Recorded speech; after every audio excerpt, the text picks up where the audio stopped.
آبان پارسال برای شرکت در همایش خودروهای کلاسیک عازم تهران بودم. من توی یکی از شهرهای جنوبی ساکن هستم و عشق ماشینم و یه ماشین کلاسیک قدیمی دارم که هر سال تو همایش ها شرکت میکنم، به غیر از اون زمانی که کرونا بود. پارسال هم ماشینم رو با کامیون به تهران میبردم، چون حیف این ماشینا که کلی هزینه‌شو میکنیم تو جاده ها مستهلک بشن. از وقت بعد من این کامیون که باهاش میرفتیم نصفه های شب نزدیک یکی از شهرهای کوچیک خراب شد. راننده کامیون نتونست ماشینش رو تعمیر بکنه.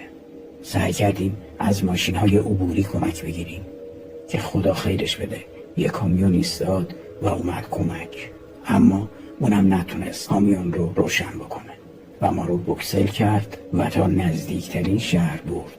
راننده کامیون تا روشن شدن هوا تو ماشین خوابید و من با یه اسنپ به یه مسافرخونه رفتم. نمیخواستم برای چند ساعت پول هتل بدم، اما ای کاش داده بودم. مسافرخونه خیلی قدیمی و کهنه بود. ورودیش با 10-15 تا پله تیز که کل عرض پله ها از عرض شونه های من کمی عریض‌تر بود به یه اتاقک کثیف میرسید که گویا رسپشن اونجا بود. یه نفر روی تخت سفری زوار در رفته با یه پتوی کثیف خوابیده بود. با کلیدی که تو دستم بود رو شیشه میز تحریر فلزی قدیمی زدم و صداش کردم. آقا که بالاخره چشماشو باز کرد و پتو رو کناری زد و گفت چی میخوای؟ احساس کردم تو تونل زمان به 60-70 سال قبل برگشتم. یه جوری بود مثل این که خواب میدیدم. گفتم یه اتاق میخوام. پرسید برای چند شب؟ گفتم یه شب، صبح زود باید برم. مسئول مسافرخونه یه کلید از بین کلیدهایی که به یه صفحه چوبی آویزون بود برداشت و به من داد و گفت بفرمایید. شماره‌ای که با یه تیکه کاغذ کوچیک و نوار چسب روی کلید چسبونده شده بود 9 بود. تشکر کردم و هزینه یک شب رو پرداختم و بدون اینکه بپرسم اتاق کجاست به طرف راهروی تنگ و تاریک و ترسناک مسافرخونه راه افتادم. 1-2 قدم نرفته بودم که مسئول مسافرخونه صدام کرد و گفت ببخشید آقا. به پشت سرم که برگشتم گفت قبل از اینکه به اتاقتون برید باید یه چیزی رو خاطر نشان کنم. گفتم بفرمایید. گفت اتاقتون آخر این راهروه. قبل از اینکه به اتاقتون برسید یه اتاق دیگه هست که رو درش شماره نداره که مطمئنم توجهتون رو جلب میکنه. ازتون خواهش میکنم در موردش کنجکاوی نکنید. با خودم فکر کردم یعنی چی؟ به من چه مربوط اتاقی شماره نداره؟ گفتم خیالتون راحت باشه، من فقط میخوام چند ساعتی بخوابم. و برگشتم و به سمت انتهای راه رو رفتم. قبل از اینکه به اتاقم برسم متوجه اتاق بدون شماره‌ای که میگفت شدم و همینطور یه نگاهی بهش انداختم. نور خیلی خفیفی از شیشه بالای در دیده میشد. تا به اتاق شماره 9 رسیدم کلید رو انداختم و به سختی در کهنه و چوبی اتاق رو باز کردم. وارد که شدم رو تخت و پتوی فوق کثیفی که تو اتاق بود دراز کشیدم. خیلی خسته بودم. زود خوابم برده بود. 1 ساعت نشده بیدار شدم، چون هم پتوها بو میدادن و هم تخت فوق‌العاده ناراحت بود. بیدار که شدم یاد حرف مسئول مسافرخونه در مورد اتاق بدون شماره افتادم. تو اون اتاق چی بود که اون یه همچین تذکری میداد؟ نمیتونستم جلوی کنجکاویم رو بگیرم. میخواستم ببینم چی تو اون اتاق هست و بالاخره تصمیم گرفتم و از اتاقم بیرون رفتم و تو تاریکی راه رو خیلی آروم و با احتیاط به طرف اون اتاق بدون شماره رفتم. جلوی اتاق که رسیدم خم شدم و با هیجان از سوراخ کلید داخل اتاق رو دید زدم. اتاق با نور کمی که از یه تلویزیون کوچیک قدیمی ساطع میشد روشن شده بود. هیچ برنامه‌ای از تلویزیون پخش نمیشد و فقط پارازیت بود.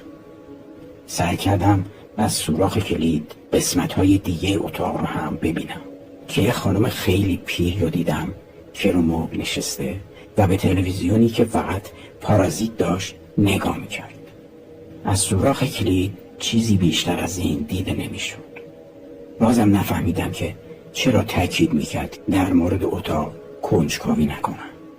همینطور که چشمم به سوراخ کلید بود و توی اتاق رو نگاه میکردم، یه دفعه پیرزن توی اتاق با یه حرکت سریع به طرف در اتاق برگشت و صاف تو سوراخ کلید رو نگاه کرد. زهر ترک شدم و ناخودآگاه عقب رفتم. ضربان قلبم شدت گرفت. یعنی متوجه من شده بود. من که خیلی بی صدا نگاه میکردم.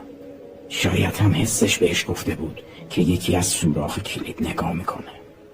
من ترسیده بودم و آروم و بی صدا دستم رو زانوم گذاشتم و بلند شدم و به اتاقم رفتم. رو تخت دراز کشیدم. باز خوابم برد و صبح با آلارم گوشیم بیدار شدم.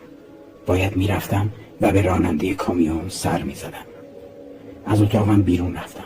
یاد دیشب و پیرزن و نگاه پیرزن اتاق بدون شماره افتادم. از جلوی اتاق رد شدم اما نگاش نکردم. یکی دو قدم دیگه رفته بودم که خواستم برای آخرین بار ببینم تو اون اتاق چی میگذره و برگشتم و مثل دیشب خم شدم و از سوراخ کلید نگاه کردم. اما متوجه نمی شدم چیزی که دیده می شد چی بود، چون فقط یه چیز قرمز دیدم. چشمم را از رو سوراخ کلید برداشتم و دوباره نگاه کردم، اما همون بود. هر چی بود قرمز بود. دیگه چیزی ندیدم. فقط یه چیزی به فکرم رسید، اونم این که دیشب که پیرزنه متوجه من شده یه چیزی جلوی سوراخ کلید آویزون کرده تا دیگه کسی نتونه اون تو رو دید بزنه و اونم یه چیز قرمزه. بدون اینکه کنجکاویم ارضا شده باشه بلند شدم و به طرف رسپشن رفتم. کلید اتاق رو به مسئول مسافرخونه دادم. اون کلید رو گرفت و گفت امیدوارم که شب خوبی سپری کرده باشید. گفتم متشکرم. نمیدونم چرا میخواستم در مورد اون اتاق ازش سوال بکنم. برای همین گفتم قبل از اینکه برم میخوام یه چیزی بهتون بگم. مسئول مسافرخونه لبخندی زد و گفت از تو سوراخ کلید نگاه کردین نه؟ درسته؟ از حرفش خجالت کشیدم و احساس کردم که سرخ شدم و گفتم متاسفانه بله. نتونستم جلوی کنجکاویم رو بگیرم. اون گفت شاید باورتون نشه، همه مهمونهای ما مثل شما کنجکاون. گفتم میشه بگید ماجرای این اتاق چی هست؟ اون گفت قبل از اینکه ما این مسافرخونه رو بخریم یه زن و شوهر مسافر اینجا بودن و تو اون اتاق ساکن بودن که همون شب اول شوهر به طرز وحشیانه‌ای همسرش رو میکشه. بعد از اون جنایت مدت‌های زیادی در اون اتاق بسته میمونه و به هیچ مسافری داده نمیشه و بعد از یکی دو سال دوباره اون اتاق رو برای پذیرش مسافر آماده میکنن و اولین مسافری که به اون اتاق میره یه خانم بوده که همون شب اول با جیغ و داد از اتاق بیرون میدوه و چنان حالش بد بوده که به بیمارستان میبرنش و بعد از چند ساعتی که به خودش میاد میگه که چه چیزی باعث وحشتش شده. اون خانم گفته بود که تو اتاق یه پیرزن دیده که سر تا پاش مثل برف سفید بوده به غیر از چشماش که سفید نبوده. چشمای اون پیرزن قرمز بوده. تا مرد اینو گفت من یاد چیز قرمزی که از سوراخ کلید دیده بودم افتادم. یعنی اون همون پیرزنه بود که از اون طرف سوراخ کلید به من نگاه میکرد.